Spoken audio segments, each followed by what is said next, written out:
2 semanas entre a segunda partida da semifinal e o primeiro jogo da final do Campeonato Carioca.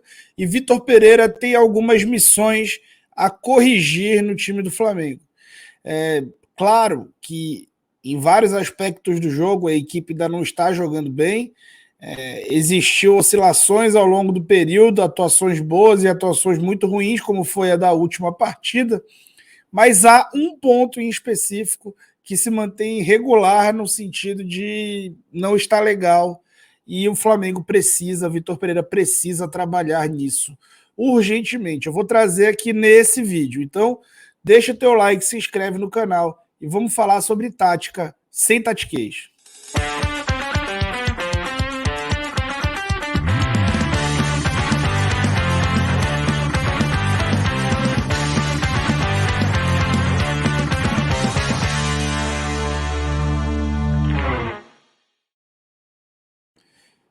É isso aí, queria te lembrar de se tornar membro do canal do Falso 9. Membros do canal do Falso 9 têm acesso ao Telegram do canal e nesse Telegram eu faço transmissão tática de todos os jogos do Flamengo. Além disso, a gente tem um chat onde você pode sugerir pautas e a gente pode trocar ideia ao longo da semana, tá? Então, membros do canal do Falso 9 pagam R$ 5 por mês, é um valor baixo, pode contribuir com mais caso queira. E todos têm o mesmo benefício. O benefício é você participar desse canal, além de fomentar meu trabalho e contribuir para que eu cresça aqui nessa plataforma e em outras, tá? Bom, gente, o principal ponto que o Vitor Pereira precisa trabalhar, na minha opinião, são as bolas paradas, tá? Eu vou mostrar para vocês imagens de, na minha opinião, o que pode melhorar. E vou trazer para começar uns dados aí que vão te ajudar. Analisando só os 3 jogos anteriores ao jogo contra o Vasco, tá? A esse segundo jogo contra o Vasco, que ainda não saíram os dados aí no Instat, que é a plataforma profissional que eu utilizo para extração de dados, mas eu já sei que houve gol de escanteio, então a gente já sabe que o número deve ser ainda pior. As bolas paradas nos 3 jogos anteriores, bolas paradas, cobranças de falta com cruzamento na área, tá? Nos 3 jogos anteriores foram cobradas 7 faltas na área e 4 dessas faltas viraram finalização, tá? Ou seja, 57%. Nos 3 jogos anteriores, que foram 3 clássicos, né? Também foram cruzados 10 escanteios. Teve escanteios curtos, mas foram cruzados 10 escanteios e 4 se tornaram finalizações. Tá? Analisando uma fase final ali do trabalho do Jorge Jesus no Flamengo, você que deve pensar, pô, mas e com o JJ, como é que era? Analisando uma fase final do trabalho dele na época do Flamengo, a gente pode ver que houve que em 15 escanteios cruzados ali em 2020, entre Recopa, Supercopa e Libertadores antes da pandemia, 15 escanteios cruzados, somente 3 se tornaram finalizações. Né? Então isso já denota uma diferença representativa entre um treinador e outro, né, nesse aspecto.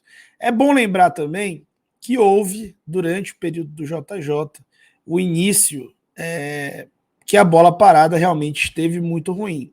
Foi quando tentou se implantar, né, o conceito de zona, né, o conceito de defesa de escanteio por zona, o que era muito pouco popular no Brasil e inicialmente estava realmente uma zona. Né?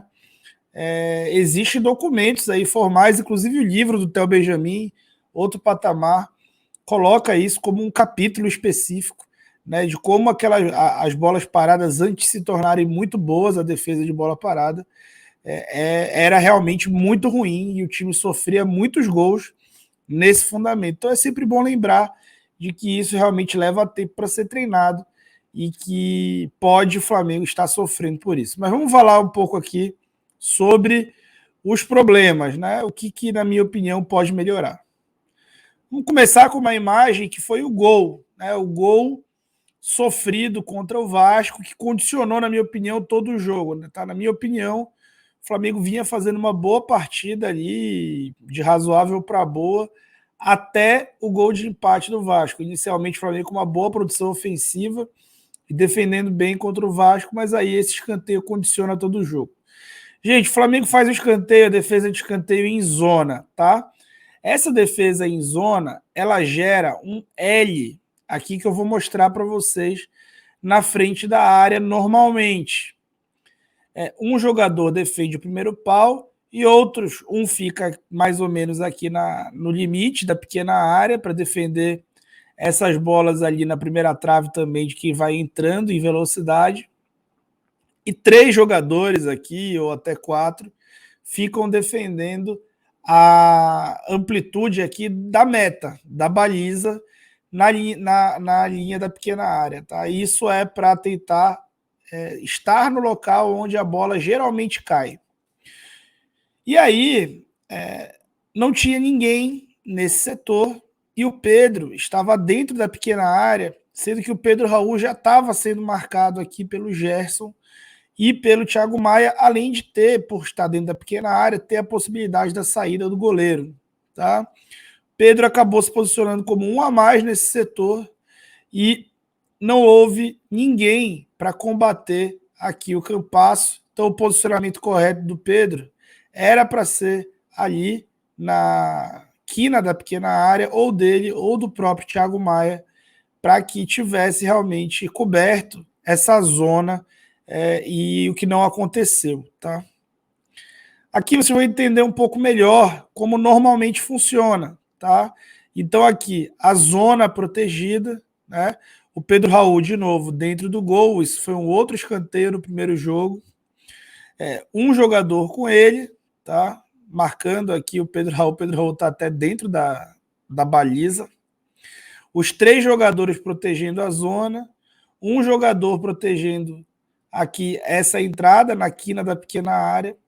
E um jogador marcando aqui a bola na primeira trave. Existe um outro ponto que eu queria falar com vocês, que é a utilização num conceito de marcação mista no escanteio do Flamengo, que não está sendo observado em todos os lances. Tá? O que é a marcação mista? É eu ter essa zona, o que é natural, tá? Quase todo mundo mais moderno no futebol mundial utiliza marcação por zona ou marcação mista. Mas, além de ter a zona, ter um ou dois escudeiros, que a gente chama, um ou dois jogadores capazes de frear a corrida desses atletas para que eles não ganhem impulsão e, com isso, acabem vencendo os duelos aéreos com mais força do que os adversários. E o Flamengo não tem conseguido encaixar legal isso, tá, nos jogos. Aqui, um outro ponto é que o Flamengo protege a zona, o Vasco tenta escapar dessa marcação dos escudeiros e assume uma distância média aqui. O Barbieri, na verdade, ele tem qualidades como técnico e talvez uma das principais seja a preparação da bola aérea ofensiva, tá? Da bola parada ofensiva, e eu vou mostrar para vocês um outro indício disso, tá? E aqui o Barbieri posiciona os jogadores numa posição aqui até nem tão comum, tá? Basicamente, ele tira esses caras aqui, normalmente os jogadores ou fazem aquele trenzinho, que aí já é para vencer as marcações individuais, quando tem esses escudeiros, ou ficam numa fila mais longe aqui da meta para chegar em velocidade, já que não vão ser incomodados, e os jogadores do Vasco acabam ficando numa marcação mais média aqui, mas os jogadores do Flamengo não os agridem, né? Não encostam nele. Então eles assumem ali uma distância média e acabam ganhando sim impulsão com essa distância média, tá? Um outro ponto que tem acontecido de problema são as bolas paradas por cobrança de falta. E aí houve, especialmente nos jogos contra o Vasco, uma estratégia muito clara do Barbieri. Toda vez que tem uma falta que vai ser cobrada na área do Flamengo, o lado oposto é defendido pelo lateral do lado oposto. Geralmente era assim, isso foi alterado pelo Vitor Pereira durante os jogos, mas o Flamengo sofreu bastante assim, tá? Esse aqui foi o gol anulado por um impedimento ali, mas a finalização do Pedro Raul estava em posição legal, aonde o Ayrton Lucas não identifica o Peck às suas costas e perde o duelo aéreo, tá? E há uma estratégia aqui, né? O Pedro Raul, geralmente posicionado na segunda trave, logo à frente desse jogador que faz o último jogador ali. Então coloca-se um jogador atrás do último jogador e o Pedro Raul, que é o melhor cabeceador à frente. Vocês vão ver como isso é um padrão, tá? Aqui, numa outra bola parada, novamente, aqui o Pedro Raul e atrás dele o Puma. Aqui o Vitor Pereira já tinha feito a alteração e colocado o Pablo para defender essa bola. Essa bola ele, inclusive, defende, mas ele defende para o meio da área, no pé desse atleta aqui, que finaliza. Aqui, novamente, o Pedro Raul à frente, o Varela aqui já é um escanteio do lado oposto, o Varela do lado oposto, o Peck está às suas costas e vai fazer a finalização, né? O Gerson vai cegar a bola no cruzamento e vai gerar a finalização. E aqui, de novo, né? Não, na verdade, o lance do Gerson é esse. Esse outro lance eu não sei quem era, mas o conceito é o mesmo, tá? Um jogador bem bom cabeceador à frente do lateral do lado oposto, que está defendendo o fim da amplitude ali. O Peck ou um outro cabeceador no lado atrás desse jogador, e esse jogador tendo que dividir referência entre a bola, o jogador que está atrás e ainda sendo distraído por um duelo que está acontecendo logo à sua frente, tá? Pedro Raul sempre caindo por essa zona. Aqui, no jogo desse último domingo, o Gerson cega uma bola que gera uma chance clara para o Vasco, desperdiçada pelo Peck. E o que acontece no lance é exatamente a mesma coisa. O Gerson é o último dessa zona, isso já é uma alteração feita, né? Porque o Cebolinha, que estava jogando de lateral direito, não poderia fazer isso, né? Então o Gerson é o último dessa zona, não teria estatura para isso. O Gerson é o último dessa zona, tá defendendo o fim da zona, Peck tá caindo às suas costas e entra aqui, nem foi o Pedro Raul, foi o Pedro Raul, entra aqui entre ele e o Peck, tá? Então, houve claramente uma estratégia do Barbieri nos jogos contra o Vasco. Não é um problema específico dos jogos contra o Vasco, mas ele foi sim agravado durante essas partidas por competência do Barbieri, mas também há claramente um problema. Um outro problema, né, e aqui botando de novo, um outro problema que é uma consequência de você fazer essa defesa por zona, com muita gente na área, é que você naturalmente vai perder território, tá? Se você for contar os caras que estão aqui dentro da área do Flamengo, você vai ver que o time inteiro está defendendo dentro da área. Isso é um absurdo? Não. Tá? Isso é, de certa forma, comum. O JJ defendia com todo mundo, tá? Numa parte ali do trabalho, inclusive na fase final do trabalho, e isso é comum você defender com todos os jogadores na área. Qual é o problema disso?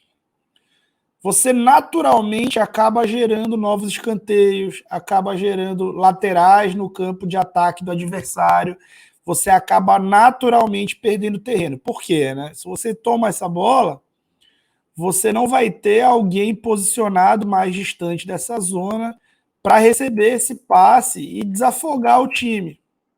Ou você vai ganhar a segunda bola e sair conduzindo ela, né? E aí vai ter uma chance grande de perder a bola para os jogadores que estão ali do adversário atrasados querendo defender.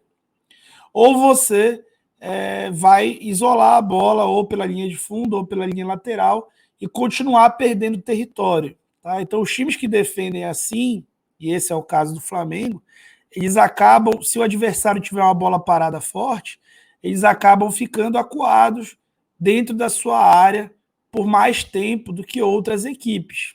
Tá? E eu já expliquei para vocês o quanto a bola parada do Vasco aparenta ser bem treinada, e como eu mostrei para vocês, havia estratégia do Barbieri para gerar vantagem nesse fundamento. Tá? Então, na minha opinião, uma das coisas que o Vitor Pereira precisa organizar durante esse período é a bola parada defensiva. O time não pode conceder 40% de finalização em escanteios, 57% em faltas cruzadas na área. Isso não é uma fortaleza do Fluminense, tá? Mas o Campeonato Carioca é pré-temporada e você não pode só abordar isso. Não é uma fortaleza, mas o Fluminense faz bastante gol também com o Nino, fazia muitos gols com o Manuel e na cobrança de escanteio, tá? Então, Inclusive, houve finalizações do Fluminense em escanteios. O gol da vitória do Fluminense após uma falta cobrada na área, né, no jogo do turno. Então, o Flamengo precisa resolver isso. É trabalho da comissão técnica, sim. Tá? E é isso, né? A nossa relação saudável com o jogo. A gente não pesa a mão nas críticas, critica o que tem que ser criticado, acha, é contra, eu sou sempre contra a troca de treinador, especialmente nesse momento, sempre contra a troca de treinador quando ainda não tem um trabalho ainda maduro, né? E fui a favor da manutenção do Dorival, agora sou a favor da manutenção do Vitor Pereira, sim. Também seria muito fácil para mim ficar em cima do muro, o que não vai me impedir de dizer para vocês os problemas que o time tem. E aqui está um que eu vejo pouca gente falar a respeito, tá bom? Então se inscreve no canal, deixa o teu like, eu tenho que bater 50k até o fim do ano, me ajuda aí. Falou!